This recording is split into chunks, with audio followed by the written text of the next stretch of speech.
Hello, everybody, and welcome to Mighty Ox Trading, your one-stop shop for all futures, prop news, discounts, and deals. Today, we are honored to have Leon from Phoenix Trader Funding, the CEO of Phoenix Trader Funding, with us today to talk about Phoenix, to talk about the industry, and to also talk about those new merit plans. They're one of the most unique plans now in the industry, and gotten a lot of chatter on the Mighty Ox Trading Discord, gotten a lot of interest, so we're going to talk about that as well. Leon, welcome. Thank you for joining us. How are you today? Thank you, Brian. I'm very fine.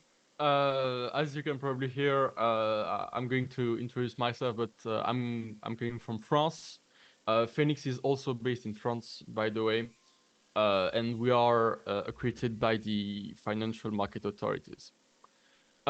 Just before we begin, if you permit me, I would like to address not an issue, but something I really want to clarify. Mhm. It's about my age. Okay.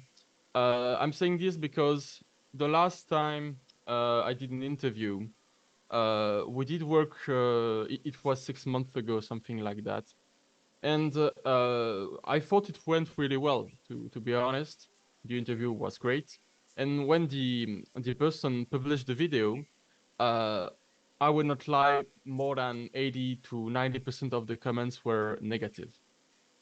And what did hurt us is not that they were negative, is that they were negative for what I thought was not a real problem, but turns out it did. It was all about my age. People saying that, well, I'm young, I'm in my mid 20s. Uh, and they saw that and they just said, "Wow, this guy is just a kid that's here to scam us. He doesn't know anything about prop firms. He doesn't know anything about trading in general. He's just saw a growing market and went here to try to take an opportunity and basically scam us all."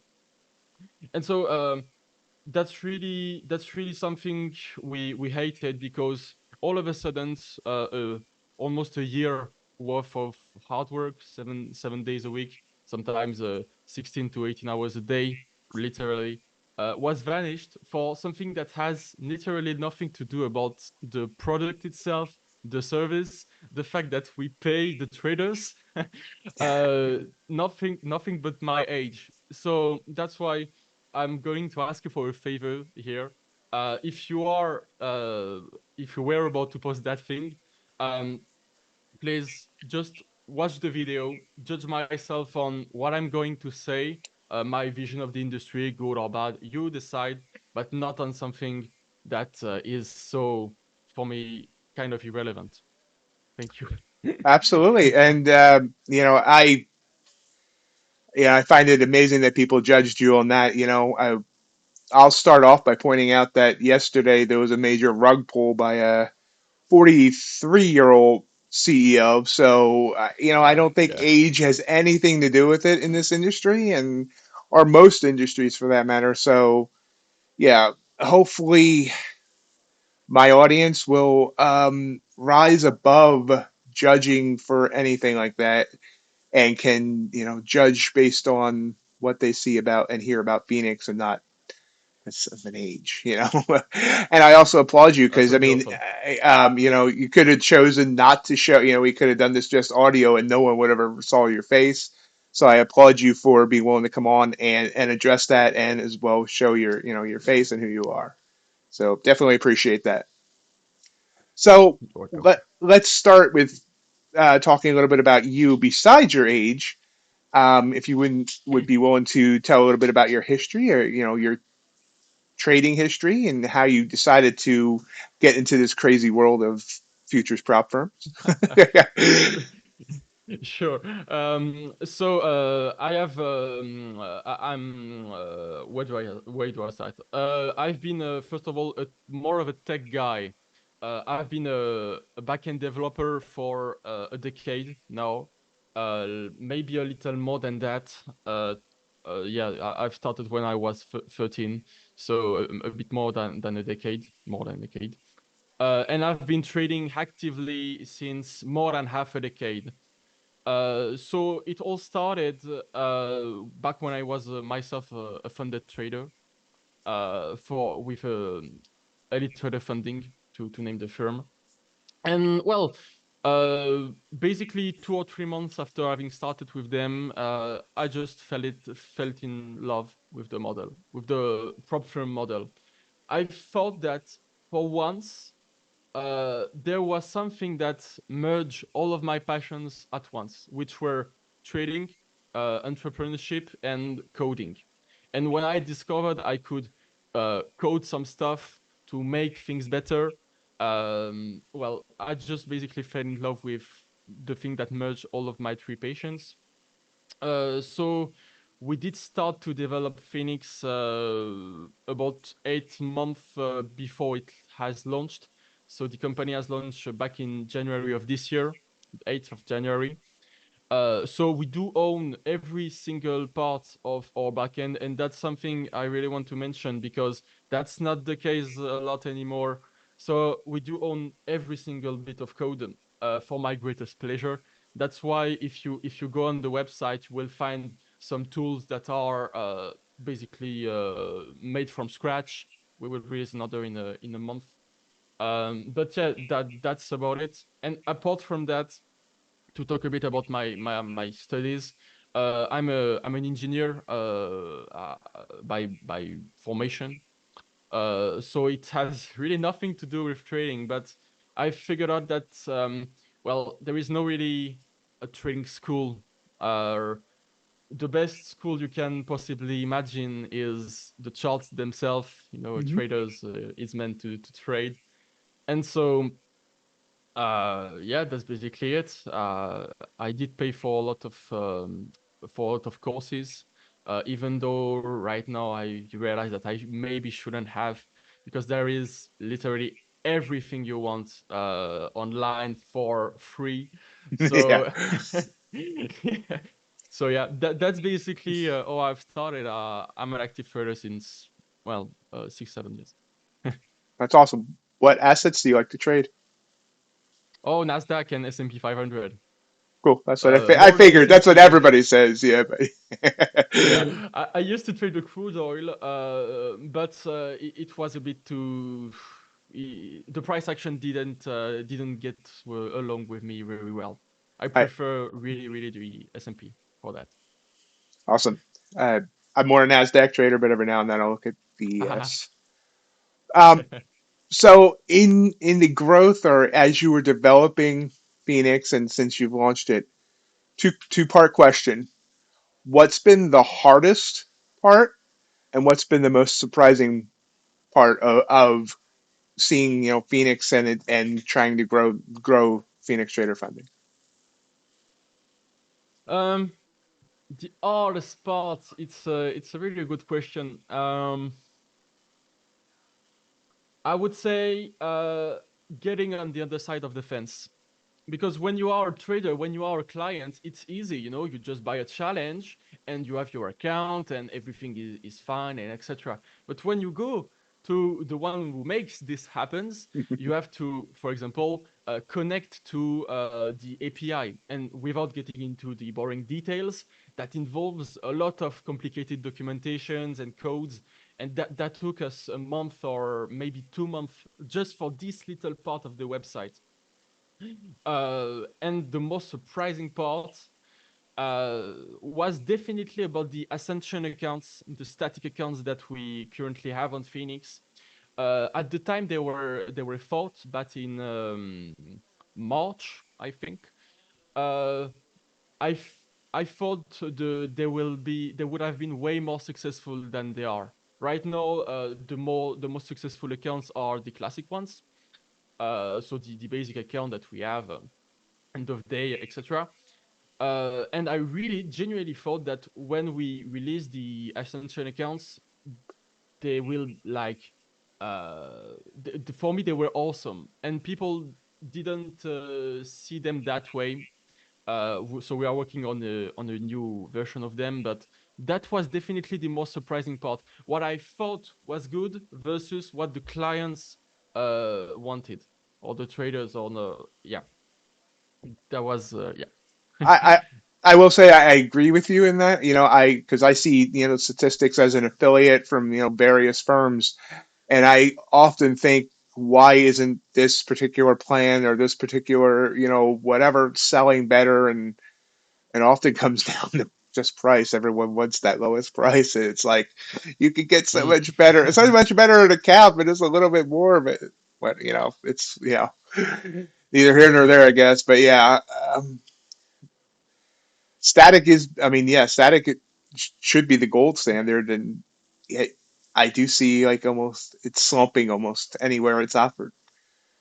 Um, so as you've been moving along with Phoenix and the industry, the industry's been changing a lot over the last year or so. How do you Yeah. feel about where the industry is at now, and what challenges do you see for the industry as a whole that Phoenix is going to have to navigate going forward? Um, there is the good and the bad part, and the bad parts.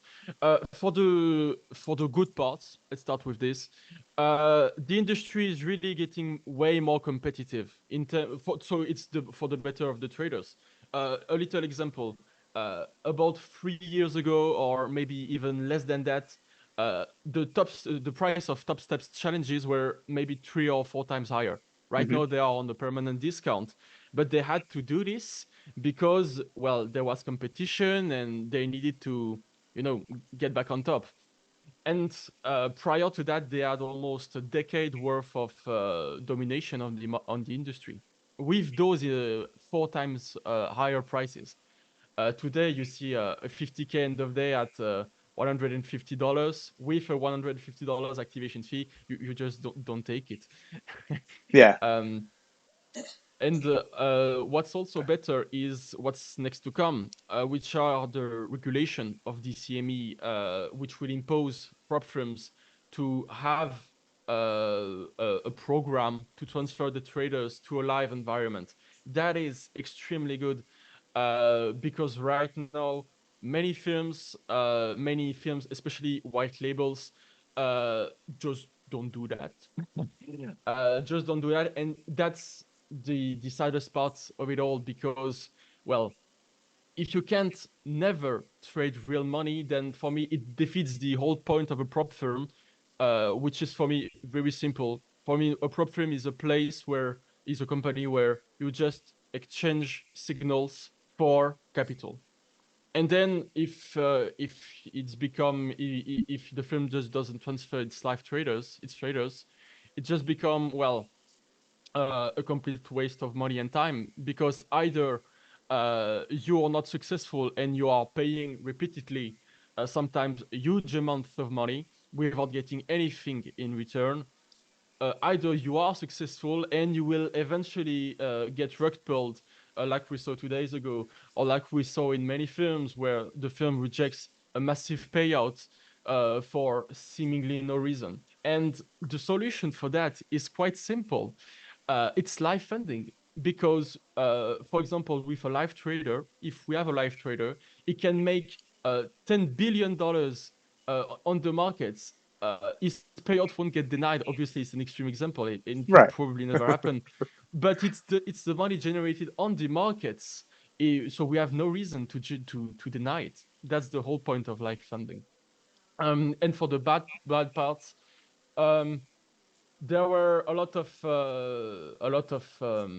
scammy companies lately. You can spot them at a mile away, uh, especially white labels. I'm very critic on what do you say? I don't know, but I really don't like white labels. For me, it's sort of the proof that you came here because you saw an opportunity that got amplified enormously with platforms like Project X, partly owned by TopStep, which just integrates prop firms in a week or so, and so that allows basically everyone to start a firm. And that's why I think in the current environment that the CME regulations that I've mentioned earlier are more than necessary, because else it will become like a nightmare for the traders to see which company is good and which is not a bit like the CFD word. For the CFD word, it's worth because the CFD are not even regulated. They are not a regulated market, so there are tons and tons of just pure scams in the CFD words, and they are coming to futures. So that's why it's good to have regulated markets. Yeah, absolutely. And yeah, Path to Live has been, a good buzzword now for the past few months as we've heard more about the CME and regulations coming. It's just going to be interesting to see exactly what the CME does, but hopefully, they, you know, have the hand in making people go live without being too heavy-handed. You always worry about going a little bit too far the other way, but yeah, I think the Yeah. regulations coming are going to be good and start reining in so we're not seeing the I've never ventured into the CFD Forex world of prop firms because it always seemed like the wild west. Yeah, me neither. Yeah. Yeah, I'm very glad I found future before Forex. So going forward for Phoenix, I know you just talked about plan changes. But let's talk about now the merit plans that recently came out. It was definitely interesting. And I looked at them and I'm like, I'm not sure about this, but $5. I mean, and it's Yeah. like it's like if I'm right, if I know, because I pretty much know the price of rhythmic data collections, you're actually running those at a loss, are you not? Yeah. Okay, okay. So I was right. So it's an interesting concept to do that. I mean, I didn't mean to put you in the spot like that, but yeah, I'm thinking to me, rhythmic $5. So I guess the question is, how did you come up with this idea? What was your thoughts of why to do this type of plan? And do you have in your mind an expected success rate of traders that actually finish this and get to live funding? Thank you for the question. Those are very good questions. Um, the genesis of this thing is very simple. Sometimes, to open the curtain a bit, we have creativity sessions. Okay, where we just think about some things to add to the website.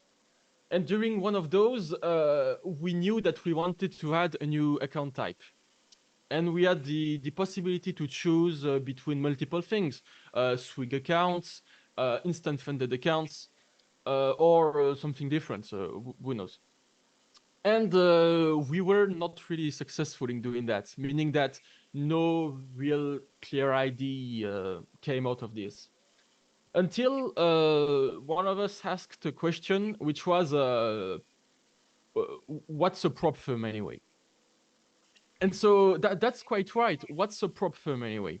And I've said it earlier. It's a place where you exchanges your signals for capital. For me, it's the definition I gave it. And so, if you think about it, prop firms have been around for quite a long time, in more than 40 years.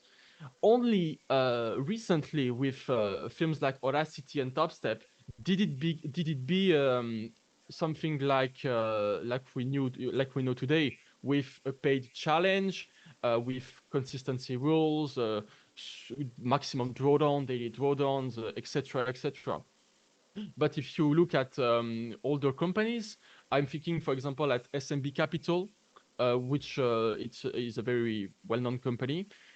They are basically a prop firm. They just don't make the challenges paid. They are accepting traders based on their track record and only that. And so the goal was to merge this ability to judge someone based on a real consistency record rather than a strict threshold of profits, plus the modernity that came with, I said it, recent prop firms. And so came the idea of merit accounts, which are accounts based only on consistency and which has a strict ending period, which is 30 calendar days. And that's generally it. We are just looking for profitable traders. We take 20% of their of all of their profits, and that's the only real income source that we have. Of course, we can copy the traders, especially the good ones, and that is planned to copy the good traders on our own accounts. But for the first time ever in the prop firm challenge, at no moment will the interest of us, the firm, and the trader differ. You right now with the current challenges, if the firm is winning money, you did lose the challenge. That's what this means. Nothing else. And if you get a payout, that means that the firm lost some money because they have to pay you. Um, and so live funding magically solves all of those issues at once. If you win, we win, obviously, because we take 20%. And if you lose, then we lose the capital we invested in you. And basically that's it. That's it. And that's why we are running those accounts at such a low price. It's because there are good traders everywhere, but no, the price of some challenges has become so high. Sometimes you see instant funded accounts that are $6,000 or things like this. I saw that the other day. Maybe not in futures, but in CFD. But that's a gigantic amount of money, and an impressive number of actually good traders just cannot afford an account that is that high. Even hundreds of dollars for a challenge is incredibly high if you think about some parts of the world. Uh, so the idea was to restrict strictly no one, make the best trading you can, and we will evaluate it and give you or not the live funding. And for the second part of your question, which was the success rate, I don't really know what it will be yet, a few percent, but I'm going to say something incredibly important. Hmm. It's the time lost. You see, I value time a lot. Time is as valuable as money for me. And when I come and say, okay, you will spend 30 days basically working for us because you will trade, send signals, etc. And in return, you get nothing. Even for a low price, that seems time seems to be the price to pay in those challenges. If you didn't get accepted to life funded, we will send you an extensive report, which is over 20 pages long, and will feature all of your statistics, all of your insights, all of the keys and the clear keys with a clear list of things to improve uh, in order to make your trading better. So in no cases, and that's also why those accounts were made, in no single cases you will lose either time or money with those accounts. The report itself is worth way more than the $20 or $5 you will spend on the challenge. And yet, that is the very worst case scenario. And that makes Merit accounts the only challenge where you just cannot lose practically because you get this famous report. And that's it. Yeah, I mean that sounds amazing. 20 plus pages of insights is, I mean, I'm hoping Yeah. traders really value that because that's just, that's not something that's easy to get. Most traders have, I think a lot of traders, they'll look at the last 30 days, and if they weren't profitable, for the most part, they won't know why. So, I mean, that Yeah. is absolutely, I'm glad you pointed that out because, in the stuff you put out about the merit, like, the ad graphics and all, it said about getting a report, but that detail right there is absolutely incredible for that price. But I do have one question about the price, though. One thing I've heard that I've had to fight back against is because the price is so low, people are saying this sounds too good to be true. Did you think about the people thinking that this is some sort of I've heard, oh, they must be trying to get just trying to get trader data. There's some other ulterior motive to this because the price is so low. Did you think about that when you were pricing I'll tell you something. If we wanted to scam people, we won't it? do it with a $5 price tag. That's exactly what I've been saying. That's why I asked about the rhythmic data. I'm like, they're losing money on this. And plus, you cannot reset the account, so it's actually just $5 one time. So Yeah, it's really not that profitable. right. So yeah, I mean, but yeah, every time I hear it been fighting back, I was just wondering, if you had thought about the fact that the whole too good to be true scenario with, it's amazing how people think about that. They want a low price, but not too low because then it can't be good. Yeah. That's a bit of a bet we did. It's a bet that's saying, okay, you have this account, you can do literally anything for a price that is incredibly low.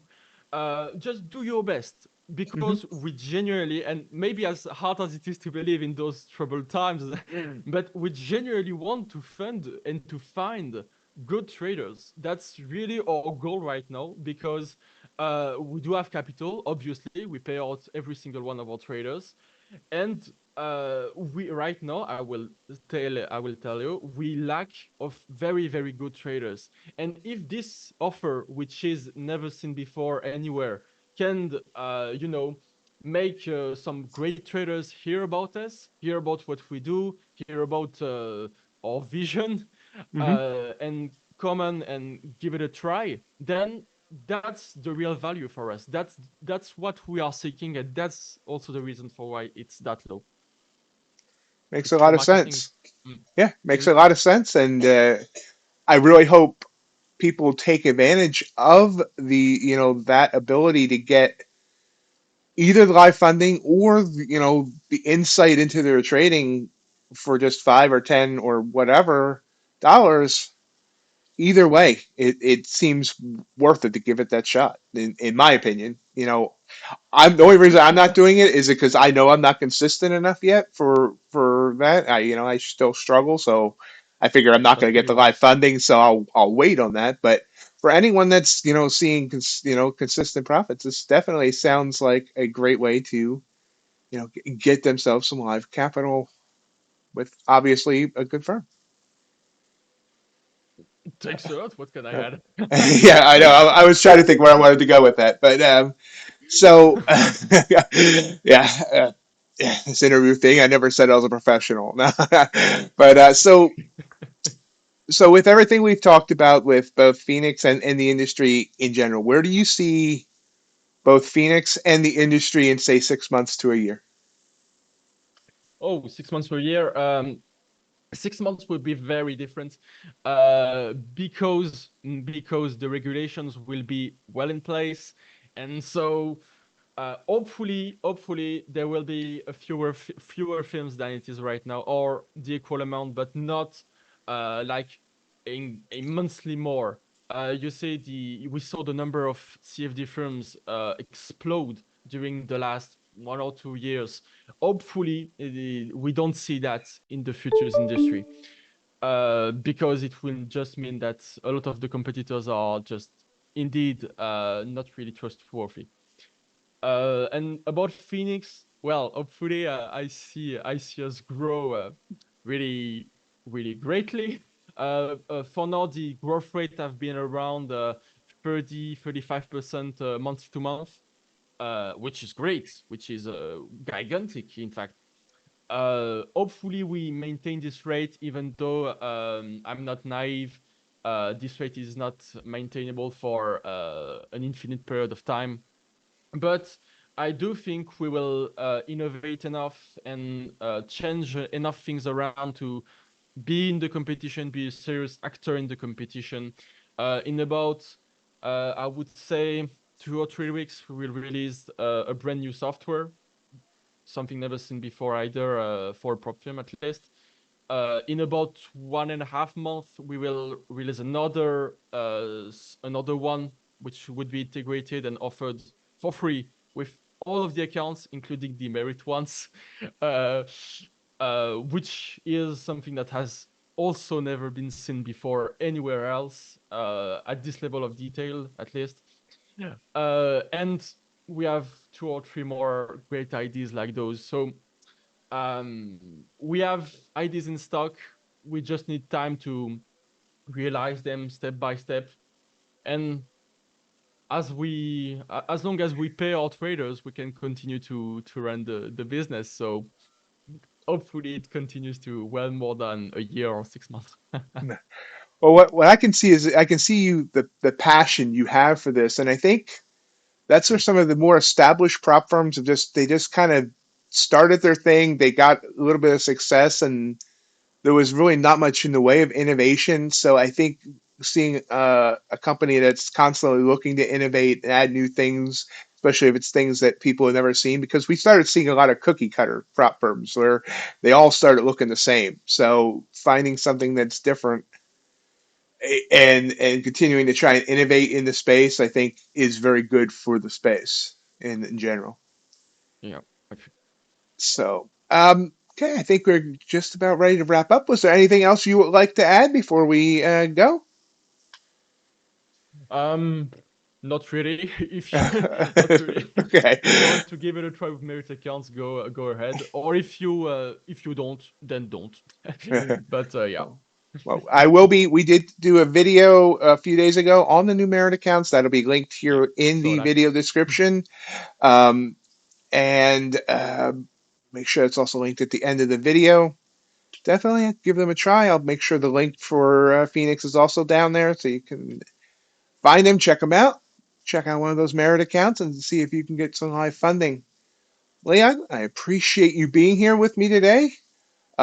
Next time some of those innovations come out, if you want to rejoin me again, we can do another small interview Yeah, talking about them. with great pleasure. I'll love to have you back. So Yeah, sure, no problem. thank With you very pleasure too. much. And Bye. thank you all for joining me today. And we will see you next time. Have a good one. Bye.